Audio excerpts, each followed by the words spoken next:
Hi friends, how are you? I hope that you all are fine. Today in this video, I am going to share with you about gender empowerment. Actually, you see, the issue of gender empowerment is not a local issue, rather it is a global issue. Men leaders or men decision makers throughout the world want to give everything to women, those whom they love, but they do not want to give power. They want to give everything. They will give you they will give you money, they will give you ornament, they will give you land, they will give you good or big bungalows, but they will not give you power or the chair. That is very much visible in almost all the reports, and it will take more than 200 years to bring equality. Why? Both men and women are equal. We both men and women are born equally, and they have equal rights, but they are deprived of from almost all the opportunities, right? So let me tell you about the concept of good governance, because good governance depends on the participation of both male and female, right? Certain rules such as equity, effective participation, strong legal structure, and contribution of both men and women in different development activities, and incorporates gender into it. That is the one main criteria of good governance. But do you think that anywhere in the world except some Nordic countries and African countries there are equalities?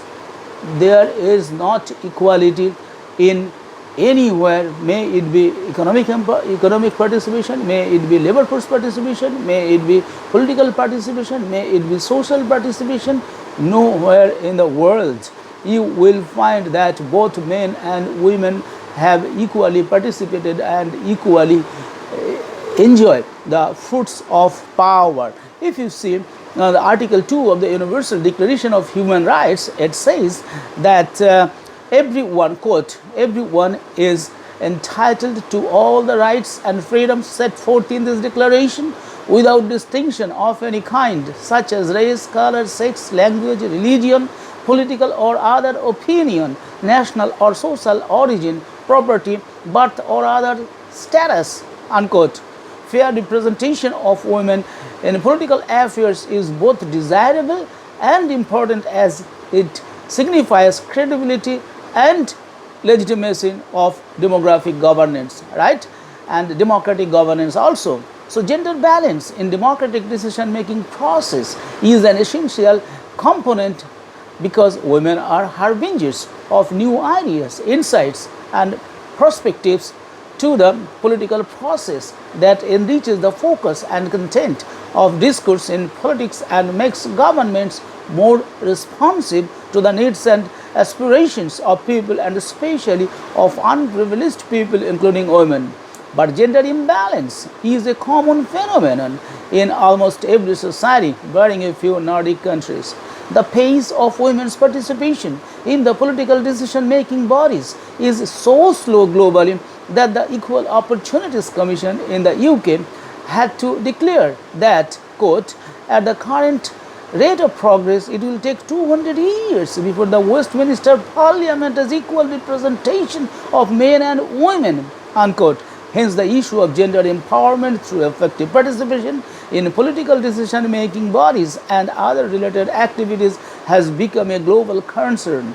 However, before discussing the issue of gender empowerment, let us first understand what is meant with the term gender, and then we will focus on the concept of empowerment and its different dimensions. Okay, so the word etymology of gender, the concept of gender has now become an issue of extensive study by feminists, developmental theorists, and others across the world, though the concept has assumed an important position by various agencies and institutions of the United Nations as well as national governments since the middle of the last century. It has only become a buzzword in the social science, biological science, and medical science in the 60s of the 20th century. However, the term gender gradually occupied an important position in the academic discourse as well as developmental agenda from the 80s of the last century. Since then, it has attracted the attention of the global leaders, social scientists, feminist writers, and activists. The concept was first popularized globally at the dawn of new millennium when the world leaders set 8 Millennium Development Goals or MDGs, out of which number 3 was to promote gender equality and empower women, which they targeted and promised to achieve by the end of 2015. All the member countries reaffirmed their faith of the United Nations and its charter and further resolved to, quote, promote gender equality and the empowerment of women as effective ways to combat poverty, hunger, and disease and to stimulate development that is truly sustainable, unquote. However, the term gender has a quite complex etymology. The origin of the term gender can be traced to the Middle English genre, a loan word from Norman Conquest era Old French, which in modern term is genre, G-E-N-R-E. Okay, the earliest meanings of the word were kind, sort, genius, and types of class, style, etc., which has a sense of Latin genus. It is related with the Greek root gen, meaning to produce. Since the 14th century, the word gender has been using as a grammatical term referring to classes of noun designated as masculine, feminine, common, and neuter gender in some languages. But the term did not become common until mid 20th century, although the words gender and sex both have the sense that the state of being male or female. They are often used interchangeably through sex tends to refer to biological differences, while gender refers to cultural or social ones, and gender is no way inherently and solely connected to one's physical anatomy. The concept of gender is the range of characteristics pertaining to and differentiating between masculinity and femininity. On the basis of the concept, these characteristics may include biological sex, that is, the state of being male, female, intersex, or transgender. Some cultures have specific gender related social roles that can be considered distinct from male to female, and as the hijra, that is, eunuch, mainly found in India and Pakistan. John Money, the renowned sexologist, for the first time in 1955 introduced the terminological distinction between biological sex and gender as a role. Prior to his work, the term was used merely to refer to grammatical categories, but the meaning of the word gender introduced by John Money did not receive widespread popularity from its very first use. The word gender became popular only when the feminist writers embraced the concept with a distinction between biological sex and social construct of gender. Since the 70s of the 20th century, the social scientists have begun to use the term gender strictly in social sciences and English literature only. Quote, in the English literature, the dichotomy between biological sex, psychological sex, and social gender role first appeared in a feminist paper on transsexualism in 1978. These changes in meaning of gender can be traced to the 1980s, and a small acceleration of process in the scientific literature was observed in 1993 when the Food and Drug Administration (FDA) of the United Nations of America started to use gender instead of sex. In 2011, the FDA revised its position and began using sex again as the biological classification of gender, quote, as a person's self-representation as male or female, or how that person is responded to by social stimulations or social institutions based on the individual's gender presentation, unquote. Since then, in gender studies, the term gender refers to proposed social and cultural constructions of masculinities and femininities. In this context, gender explicitly excludes reference to biological differences, and it only focuses on cultural differences, which was propounded by various psychologists and psychoanalysts like Julia Kristeva, Lucy Irigaray, French psychologist, psychoanalysts, and American feminist Judith Butler. Okay, you see how the word sex is or the term women is being replaced with the term gender. So replacing the term women with gender in South American and Asia, including India, the process of replacement of the word women with gender began in the academic discourse by the influence of the US and French scholars.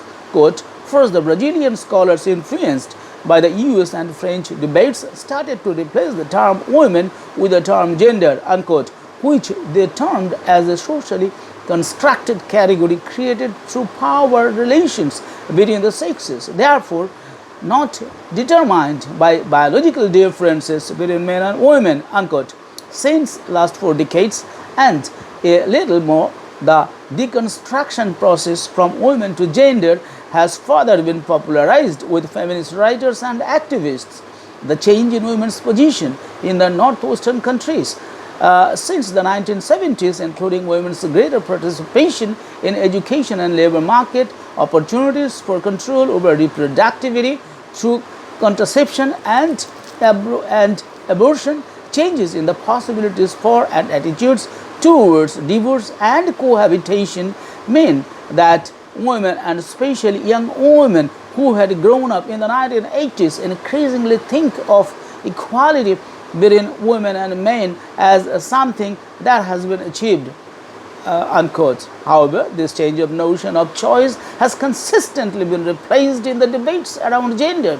Gabriel Graffin feels that the roots of the replacement of women with gender, however, that connected to the equal opportunities policies which has led to the equality discourses proclaiming the end of the need of feminism were much more problematic. It was through those roots that popular cultural forms showing women as on a particular kind of par with men, equally violent, equally sexually voracious, and equally ruthless, as epitomized by the female stalker movie Fatal Attraction, or induced by Indeed by Sex and the City, became popularized. When this kind of changes of notion happening globally, India could not but respond to such stimulating actions. In the 1990s, the women's study centers grew out in India as a result of such changes of attitude towards feminism and women's participation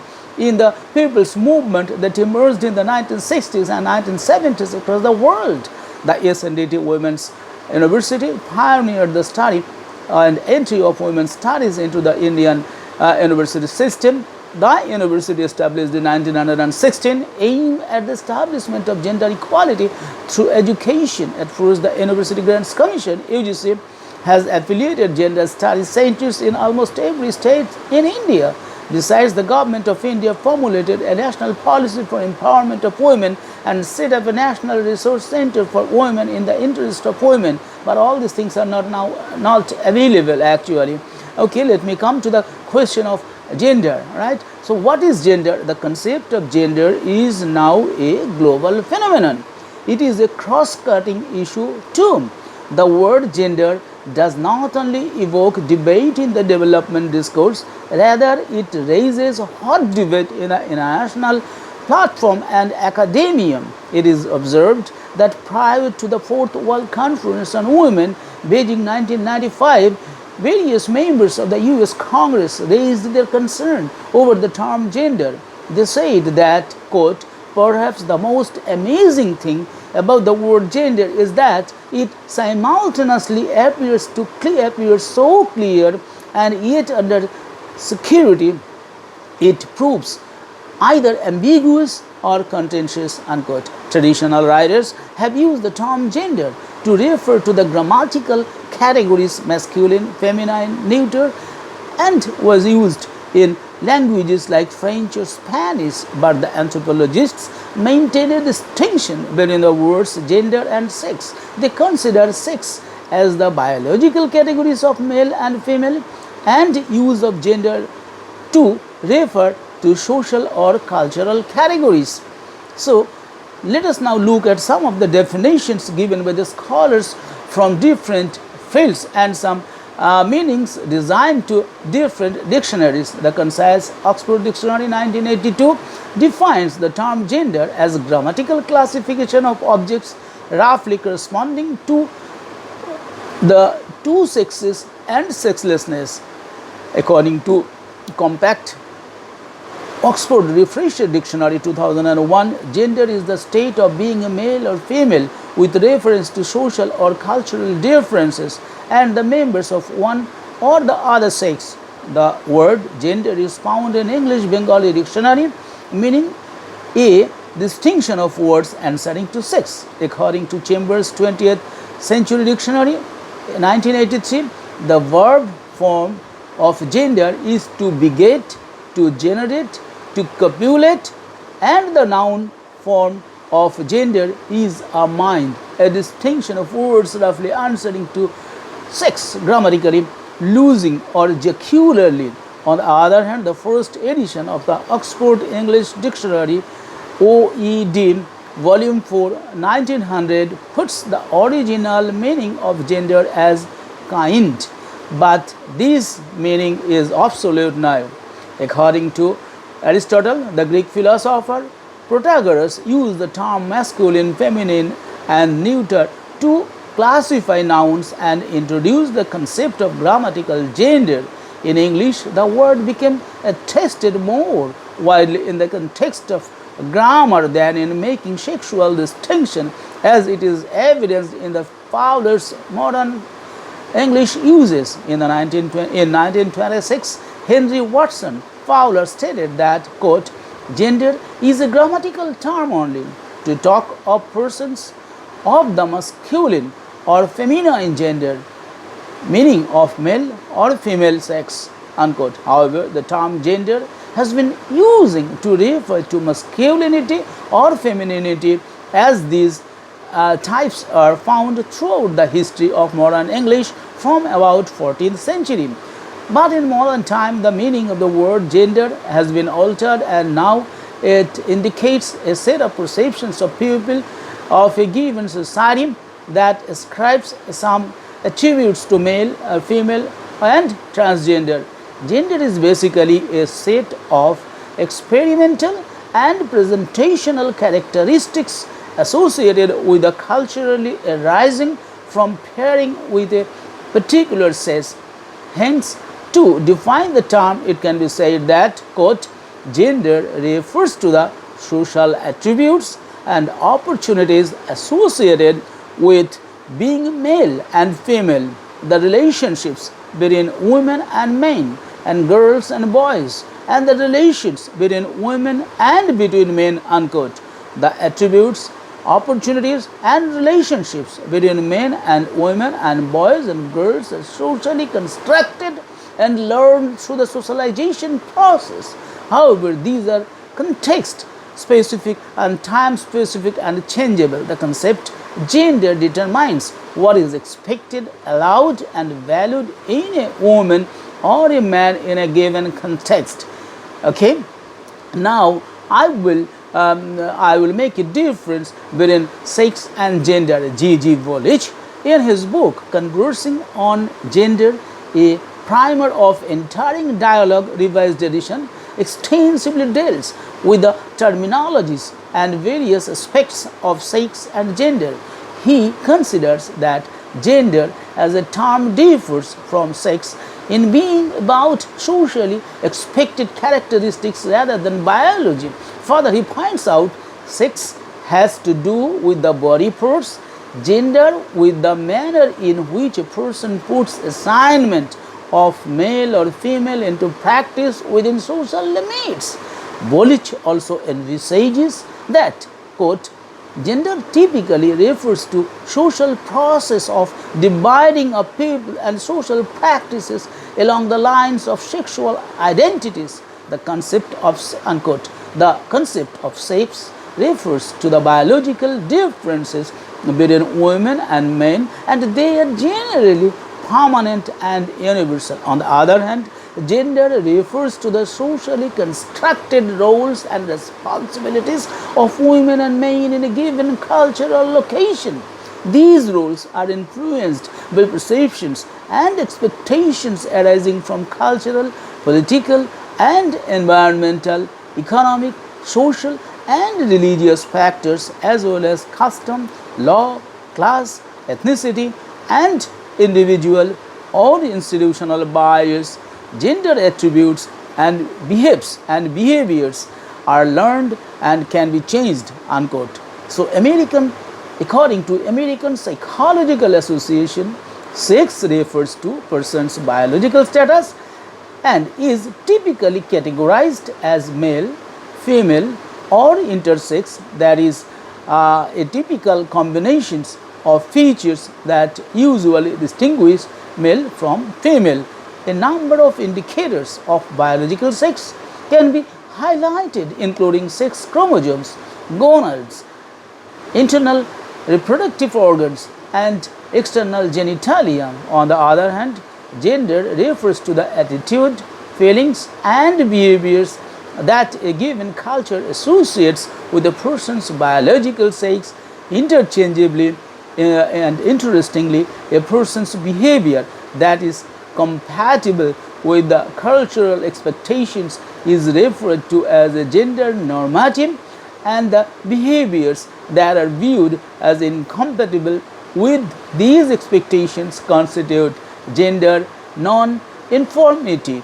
Okay, now I will come to gender equality, the mission statement of the platform of the action as an agenda for gender empowerment. The prime aim of the Fourth World Conference on Women, held in Beijing 1995, was to accelerate the implementation process of the Nairobi forward-looking strategies for the advancement of women, and at removing all the obstacles to women's active participation in all spheres of public and private life through a full and equal share in economic, social, cultural, and political decision making.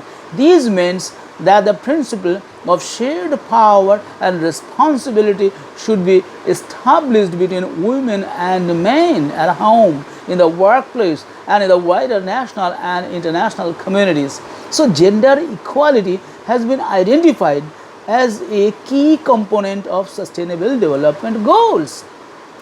If gender equality is a goal, gender mainstreaming is a strategy. Almost all the international documents, covenants, treaties, and commitments to national constitutions have emphasized on gender equality. The UN General Assembly Resolution number 65/1 of 2010, paragraph 12 states that, inverted comma, or quote, achieving gender equality and empowerment of women is both a key development goal and an important means of achieving for all of Millennium Development Goals, unquote.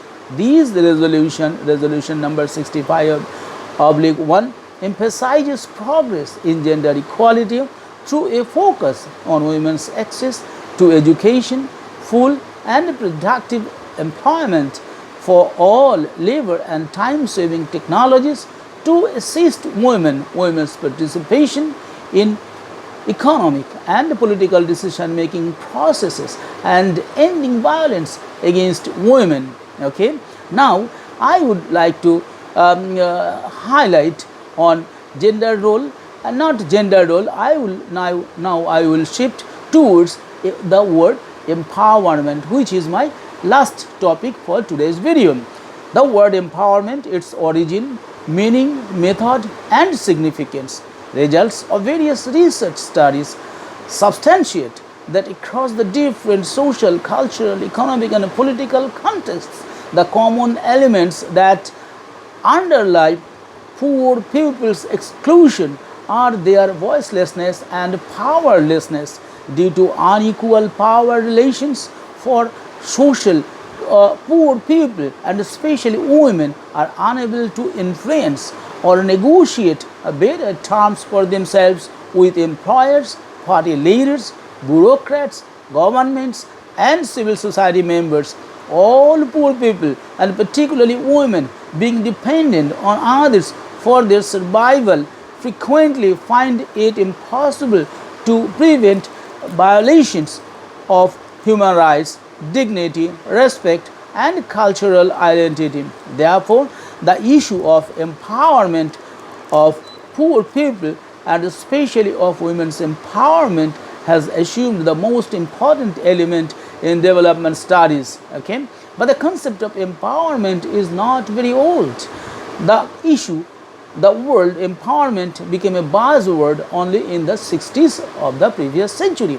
However, since the mid 1980s, the term women's empowerment became popular in the development studies as well as gender studies. The term empowerment has different meanings in different socio-cultural and political contexts and does not translate easily into all languages. An exploration of local terms associated with empowerment around the world always leads to interesting and lively discussion. These terms include self-strength, self-control, self-power, self-reliance, own choice, life of dignity, etc. These definitions are bearing in local value and belief systems. To elaborate the concept, it can be said that empowerment is a socio-economic process by which the disadvantaged people and especially women who have been kept out of power gain power and control over their own lives and makes choices by their own.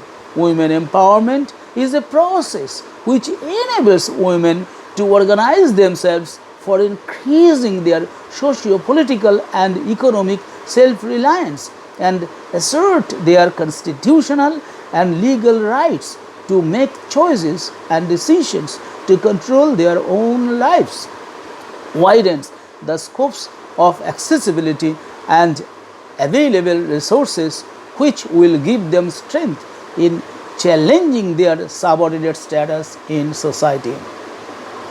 So I am not lingering this video more. I would like to conclude here. If you like, please inform your opinion in the comment box. With this, I would like to conclude here. Thank you.